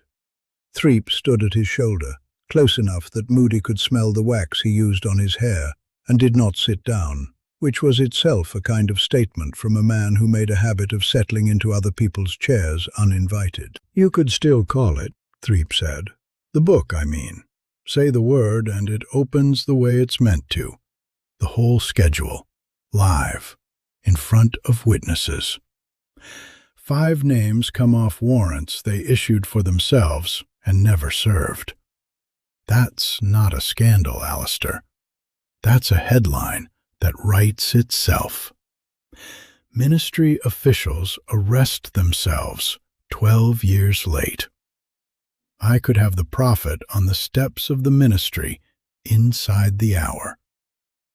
And the other 7. The other 7 were already dead by the time you found the first body, Threep said. And there was no cruelty in it.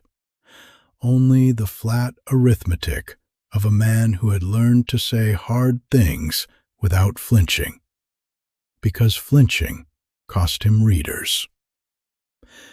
Calling it doesn't kill them twice. It only tells the truth about why they died. Moody's blue eye rolled once round the small room. No door but the one they'd come through, no window.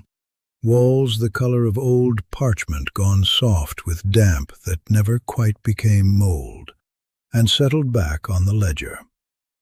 The book itself was unremarkable. Black boards, a spine cracked white along the fold. The kind of ledger any department in the ministry might use to record the disposition of cases nobody wanted to look at twice. Only the ink moved. Names shifted very slightly on the page, the way handwriting shifts when it is being written faster than the eye can follow, though no quill touched it, and no hand held one. "Read it to me straight," Moody said. "What happens if I call it?" "The book opens," said Threep. "All 12 matters go live at once, Nettlefold among them, since you ask. Because your name's on this schedule, same as the rest.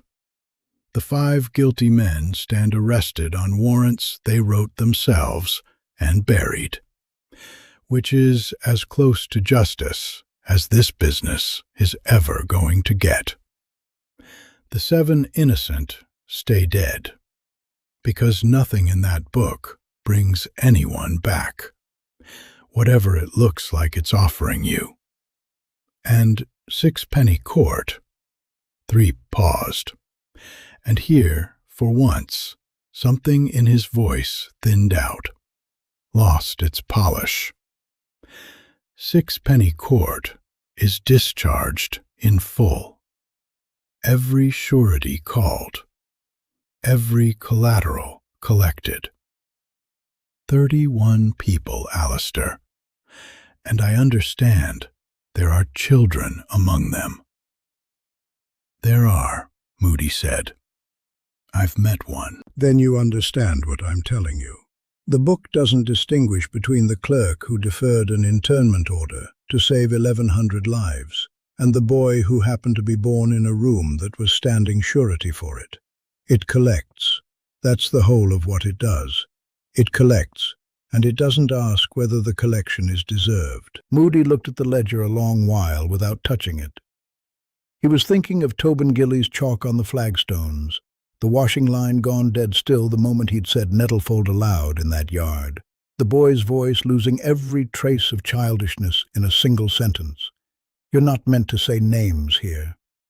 He was thinking, too, of Halloran, somewhere behind him now, in a room that existed in no direction he could have pointed to, dying by degrees on a bed that was less a bed than an argument she'd built out of the only 2 things she'd had to build with. There is no third door, she'd told him, and he had believed her, and he still believed her, and it changed nothing about what he had to decide standing here. "There's a second way," Moody said. It wasn't a question. "There's a second entry," Threep said carefully, as though correcting a witness in a courtroom without wanting the jury to notice he'd done it. "Strike the case. Every case on the schedule, struck as abandoned rather than called. It requires a signature, a live one, A wizard willing to put his name to a minute stating he had the authority to prosecute and chose, deliberately, not to. It closes the book without opening it. No arrests, no headlines, no collection. And the sureties. Released, Threep said. That's the mechanism, as I understand it. Sixpenny Court exists to hold matters open until they're resolved one way or the other. Strike the case, and there's nothing left open to hold. The doors go back to being ordinary doors. The court, I imagine, goes back to being nothing at all, the way it was before anyone needed it. He hesitated, and then, because he was a man who could not entirely help himself even in a room like this one, added, "It also means 5 guilty men die of old age in their beds having got away with what they got away with, and no one in Britain ever learns that a ministry office spent 5 years trading children as collateral to save 1,100 people from Azkaban. That's the cost, Alastor. I want you to hear it before you sign anything. There is no clean version of this.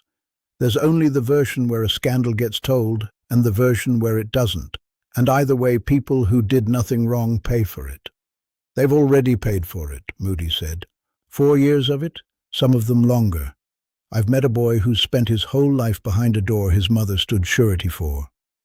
Threep didn't answer that. He watched Moody instead, with the particular attention of a man recalculating, for the second time in 10 days, exactly how much of what he wanted was still available to him. Moody thought of the file he'd read 9 times now, the nettlefold papers gone soft at the corners from handling, Rufus Carrow's name on the first page and his own initials, half illegible. On the last, the inquiry that never happened, the year of not knowing that Halloran had built for him out of a kindness he had not asked for and could not now refuse to have received. If he called the book, his own name came off that schedule the same as the other 4, and there would be a hearing. And men would ask him under oath what he had done in a cellar off a case file numbered Nettlefold in the 4th year after the war, and he did not know, even now, exactly what he would say, because he had spent 4 years making sure he would never have to find out. That was the debt Halloran had deferred on his behalf. It was, he understood now, looking at the ledger's shifting ink, no different in kind from the debt any of the 22 had deferred on behalf of 1,100 strangers. Only the size was different. "If I strike it," Moody said slowly, "Carrow's death stays exactly what the file says it was. An accident, unexamined." "Yes," Threep said, "and whatever I did in that cellar stays with me. Nobody else ever has to carry it. That's rather the point of striking a case, Alastor. Nobody carries it. It simply stops." Moody stood a moment longer with the lamp burning its flameless light against the black boards of the ledger, and thought of the 11 doors he'd left dark behind him in the yard, and the 31 lives strung out behind them like washing on a line that didn't know yet what hour it was. He thought of Gwenda's ledger, and the running tally climbing past 1,100, quietly, out of anyone's sight, and of the 22 clerks who had chosen, one file at a time, to bury a truth rather than let it be actioned, and had gone on paying for that choice long after the war that made it necessary had ended. He was not better than they were. He had made the same choice about a cellar and a dead man named Carrow, and had let someone else pay the interest on it for 4 years without once asking what the payment cost her. "Give me the quill," Moody said.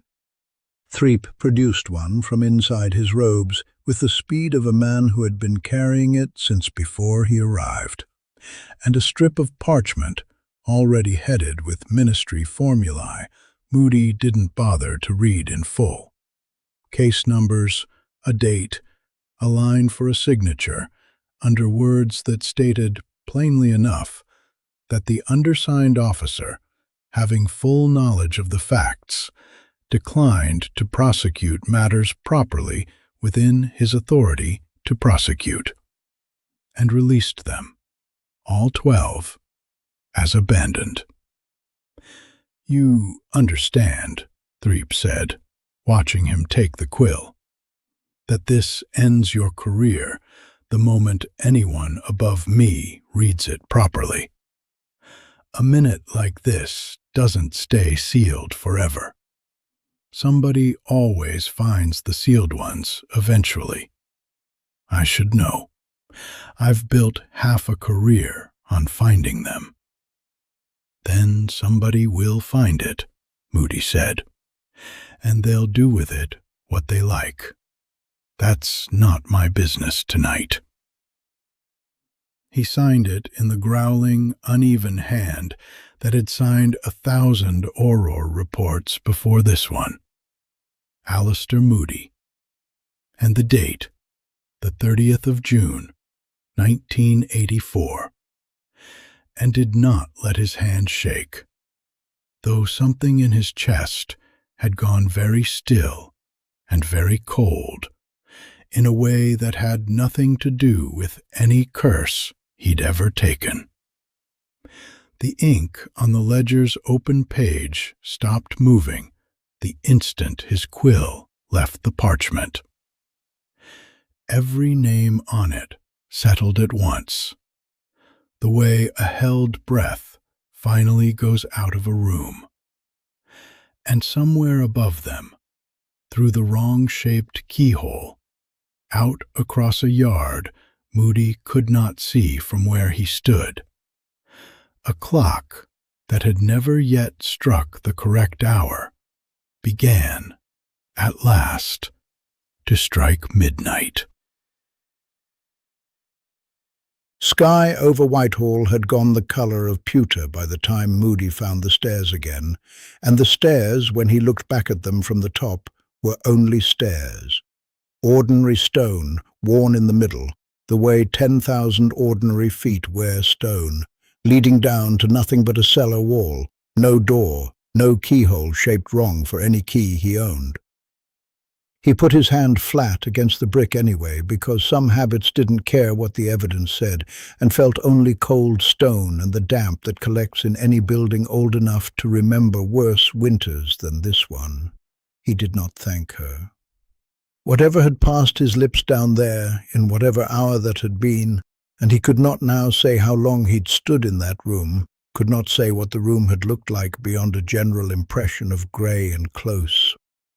He had not thanked anyone, and the fact that some small, insistent part of his memory kept trying to insert the words into his mouth, after the fact was, to his mind, exactly the kind of thing a man ought to notice and refuse. He stopped on the step, one hand still on the wall, and made himself say it properly, out loud, the way he tested a spell he didn't trust. "I didn't thank her." The words came out rough and too loud for the stairwell. And they came out true, he decided, because he'd checked them the only way he knew how to check anything, by trying to argue himself out of them and failing. Something had been done to him down there. He knew that the way he knew a wound before he'd looked at it, by the wrongness of the weight in a particular place. In this case, somewhere behind his sternum, where 5 names used to sit and did not sit now.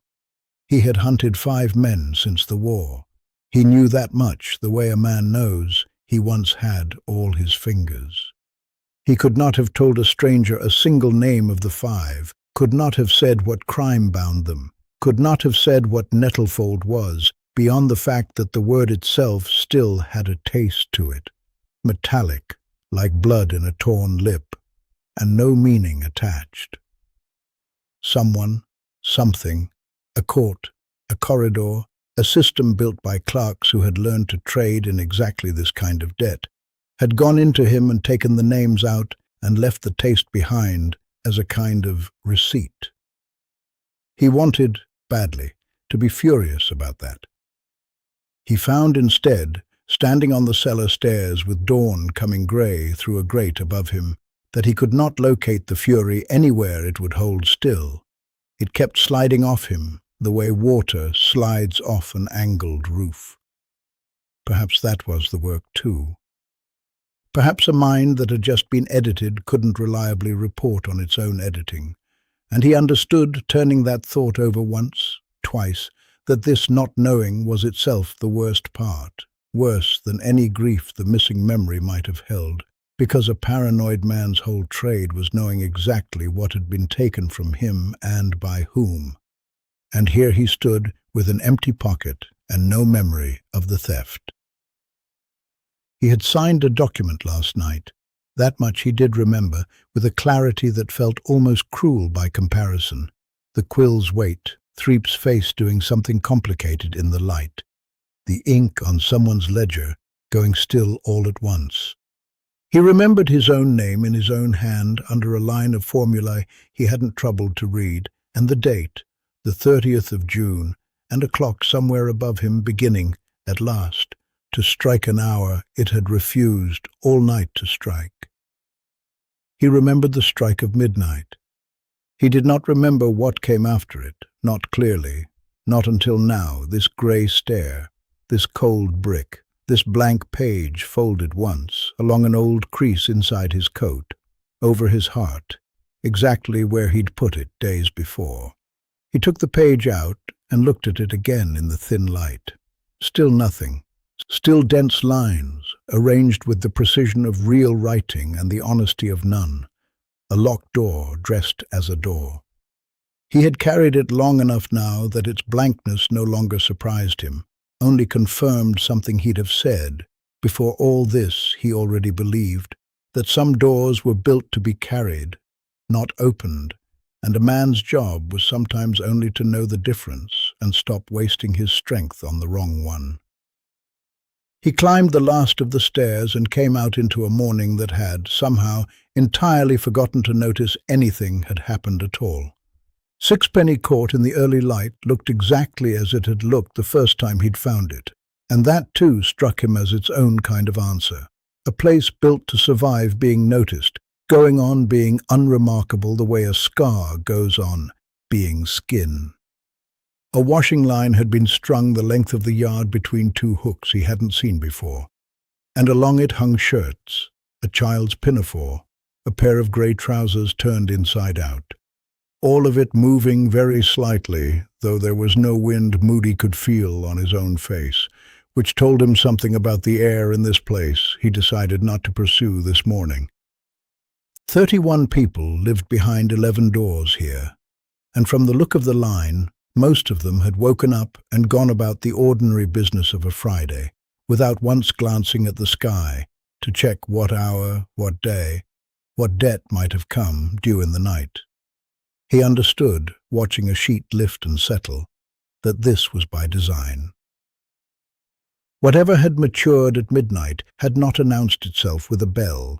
It had simply moved through the ledger the way the tide moves through a harbour, and the boats tied up in it had gone on rocking gently, unaware they'd been raised or lowered by so much as an inch. At the end of the row, a boy crouched on the cobbles with a stub of chalk, drawing a long rectangle and, inside it, a smaller one, with the careful, unhurried authority of someone laying out a pitch for a game only he knew the rules of. Tobin Gilly did not look up as Moody approached. Though Moody would have wagered a month's salary the boy had clocked him the moment the cellar door, the door that wasn't there now, the door that had never, technically, been findable from this side, he had let him out. "Morning," Moody said, because it seemed the sort of thing a man said to a 9-year-old chalking a courtyard, whatever else that 9-year-old was. "It is," Tobin agreed, not looking up, drawing a straight line with a steadiness that would have shamed most adults. His pale eyes, when he did finally lift them, held Moody's without blinking for longer than was comfortable, and then went back to the chalk. "You came out the wrong door." "Didn't know there was a right one." "There isn't, for you. That's what I meant." Tobin sat back on his heels and considered his rectangle with the flat, unimpressed appraisal of a foreman inspecting another man's brickwork. "You look like someone took something out of your pocket while you were asleep, and you can feel the weight's wrong, but you can't say what's missing." Moody's magical eye, without any instruction from him, rolled once, hard, toward the boy's small chalky hands, as if a threat might be hiding there, in a child, in a piece of chalk, and he made himself stop it, made himself bring the eye back level, because there are habits worth keeping and habits worth admitting have stopped serving you, and pointing a wartime eye at a 9-year-old drawing a hopscotch grid was very much the second kind. "Something like that," he said. "You'll not get it back," Tobin said without unkindness, the way he might have told Moody it was going to rain. "Nobody gets it back. That's not how the ledger runs. It only runs one way, out of you and into the account, and the account closes. My mum says that's a mercy some days. Says a man who remembered every debt he ever owed would never get out of bed." He picked his chalk back up. "You're standing at the end of my row. Am I in your way?" "Not yet." Tobin drew another line, unhurried, exact. "You will be if you stand there much longer, wondering whether you ought to be angrier than you are. People do that here. Stand about at the end of the row working out how angry to be. It doesn't chalk anything in. Best get on." Moody looked down the length of the yard once more, the line, the shirts, the small pinafore turning slowly on its peg. 31 lives going on above and around him in complete ignorance of whatever had, or had not, been asked of them at midnight, and found he had nothing to say to any of it that would have meant more than the boy's chalk lines already said, plainer and truer. He did not know what Nettlefold had cost him. He did not know the 5 names, or the shape of the guilt he'd apparently carried toward them since the war, or whether what had been taken from him this last night was mercy, theft, or simply the fee for a debt he'd agreed, in some room he couldn't now properly recall, to pay. He knew only that his coat pocket held a page that would not be read, that his own hand had signed a ministry form in the small hours of a morning that had already ended, and that somewhere behind 11 identical doors, 31 people had woken to hang out their washing, exactly as if the world had not, in the night, quietly recalculated what it owed them. "Right," Moody said, mostly to himself, and settled his coat, and did not thank the boy either, on the theory that he had apparently thanked enough people lately without knowing it, and meant to be more careful from here on who earned it. Best get on, then. He walked out of Sixpenny Court the way he had walked in, past doors that gave no sign of what they held, under a sky doing its ordinary gray best over Whitehall, toward a desk with files on it, and a job that had not, whatever else the night had cost him, stopped needing doing.